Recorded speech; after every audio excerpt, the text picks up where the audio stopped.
ठाकुर साहब ने बोल लो लखिया दादा आए हैं, बहुत जरूरी काम है। अच्छा, अभी बुलाता हूँ।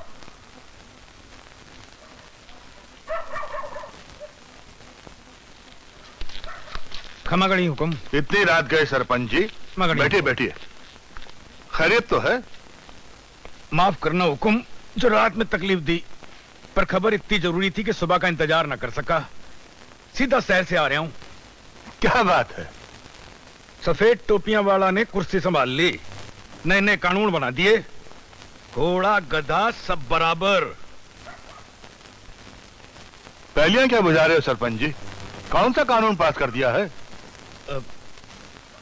कुछ कहने से पहले जबान जल जाए, पर के बताऊं हुक्म। कानून बोले है जमींदारी खत्म।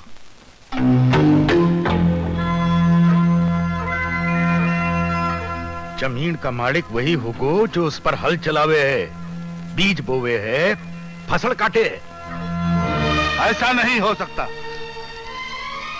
यह कानून हम पर लागू नहीं हो सकता। कानून वही रहेगा जो सदियों से चला आ रहा है। एक राजा, एक प्रजा, एक जमींदार, एक रियाया। लखिया दादा कहा ना बोले हुक्म, पर ये जो नए नए राजा बने हैं ना, इन्हें कौन समझावे?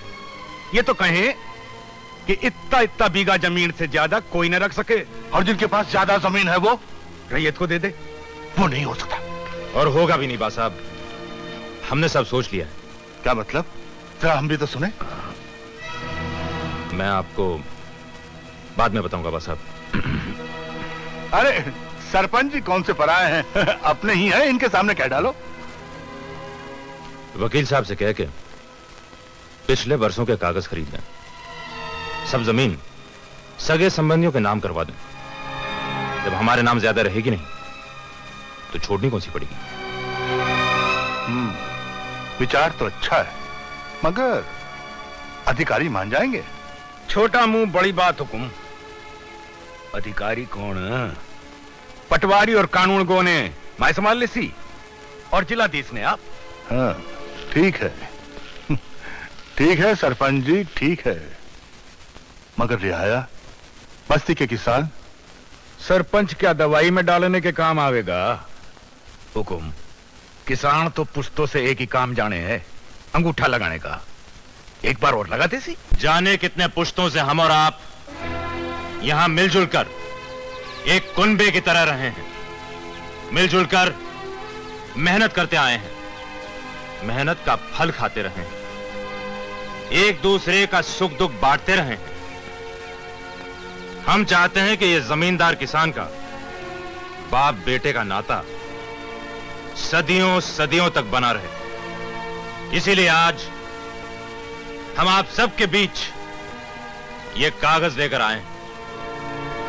आओ भाइयों, आकर अपने अपने जमीन के कागजों पर दस्तखत करो या फिर अपना अंगूठा लगाओ। आओ भाइयों आओ। क्यों?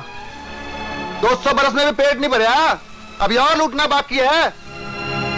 क्या बक रहे हो तुम? वही जो तन्ने सुना। ले जाओ अपने ये कागज और चले जाओ यहां से। कोई किसान अंगूठा नहीं लगावेगा। तुम अपनी बात करो, सबकी तरफ से बोलने का तुम्हें कोई हक नहीं है। अच्छा, तो किसको बोलने का हक है? सिर्फ सरपंच को। बोलिए सरपंच जी। बोलो लखिया दादा, क्या बोलते हो? जरा हम लोग भी तो सुने। मैं तो जानू अंगूठा लगाने में ही फायदा है सबका, नहीं लगाओगे तो हो सकता है सरकार जमीनें तुम्हारे नाम लिख दे। पढ़ो, जमीन लेकर क्या करोगे? हल कहां से लाओगे? बैल की जोड़ी कौन देगा? बीज कहां से आवेगा? फिर भीख मांगने निकलोगे।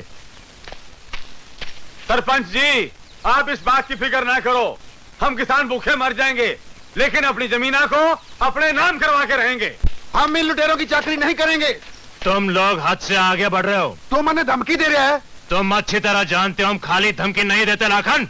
और तुम भी अच्छी तरह जान लो कि कल का हाथ जोड़ने वाला किसान आज हाथ उठाना भी सीख गया है। क्या भाइयों?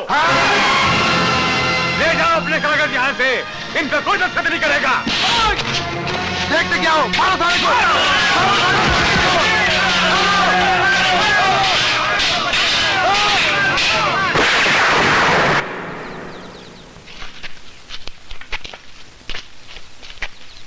मारो।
खमागणी बा साहब, एक बात बताइए, अपने बच्चों में और दूसरों के बच्चों में फर्क नहीं होता?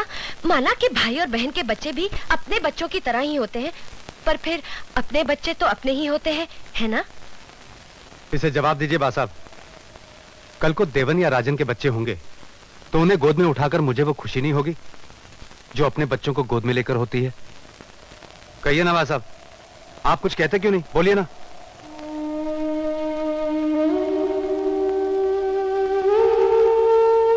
बा साहब, देवन के बच्चों को अब हम लोग कभी गोद में नहीं उठा पाएंगे बेटे,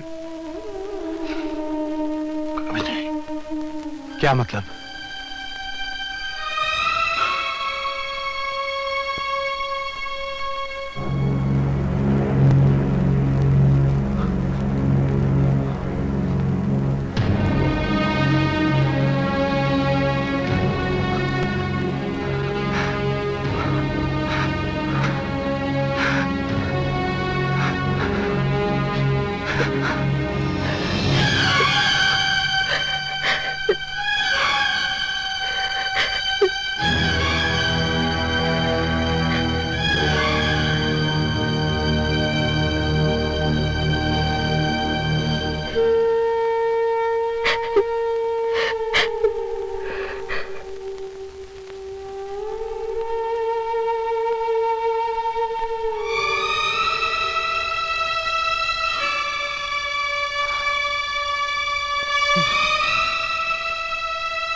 क्या हुआ? ये अचानक क्या हो गया? कैसे हुआ ये? किसने मारा मेरे देवन को? बोलते क्यों नहीं? जवाब क्यों नहीं देते? कौन है मेरे भाई का हत्यारा? बताइए ना बा साहब। हमने कहा था ना बेटे आजादी का जहर हवा में फैल रहा है, वही जहर हमारे कलेजे के टुकड़े को खा गया। आपका मतलब है कि बस्ती के किसान? अरे कमबख्तों ने मिलकर तेरे भाई को मारा। नहीं नहीं बेटे, अभी वक्त नहीं है। मैं जानता हूं तेरे सीने में गुस्सा है, गुस्सा है। वैसे ही मेरे दिल में भी बदले की भावना है, मगर अभी गुस्सा नहीं, अभी जिम्मेदारियां हैं। भाई के नाते कुछ रस्में हैं जो आपको पूरी करनी होंगी बेटे, नहीं तो आपके भाई की अर्थी नहीं उठ सकती बेटे। जी, आप और आपकी रस्में, दुल्हन सजाना हो तो रस्में, और अब विधवा को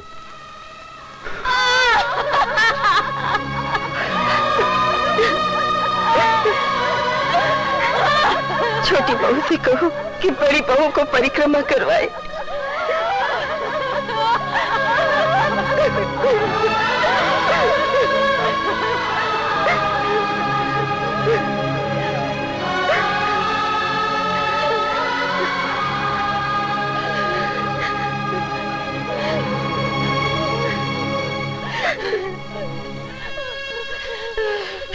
कुंवर जी से कहो कि बड़ी बहू की चूड़ियां तोड़े।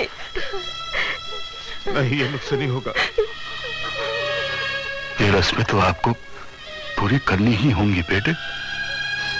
नहीं, अपने कलेजे पर पत्थर रखकर अपना फर्ज अदा करो बेटे। हाँ बेटे।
जा रहे हो काले कपड़े पहनकर? आप क्या समझती हैं कि देवन का मातम सिर्फ उसकी विधवा मनाएगी? अब मेरी जिंदगी में सिर्फ काला अंधेरा है मां। देवन के हत्यारों का खून ही इस अंधेरे को दूर कर सकता है। नहीं विक्की नहीं, तुम्हें मेरी सौगंध। आज आप तो क्या, स्वयं भवानी मां भी आ जाए तो विक्रम को नहीं रोक सकती। मेरी तरफ देख बेटा, मैं एक बेटा खो चुकी हूँ, दूसरा नहीं खोना चाहती। कौन बेटा? किसका बेटा? आप मेरी मां नहीं है, मैं सौतेला हूं, सौतेला। भूल जाइए कि विक्रम भी कोई बेटा था, ना सगा ना सौतेला। विक्की, विक्की रुक जा।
क्या हो गया तुम लोगों ने? क्या कर रहे हो? पत्थर क्यों मार रहे हो मुझे? अरे रुको! अरे पागल हो गए! मैं कह रही हूँ क्यों पत्थर क्यों मार रहे हो मुझे? भोले हो गए क्या तुम?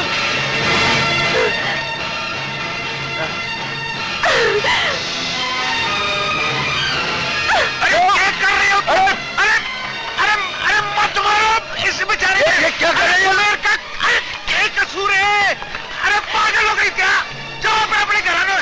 क्या हो क्या गया? अरे सुनिया नहीं, सुनिया नहीं, जाओ अपने घर में, जाओ जाओ।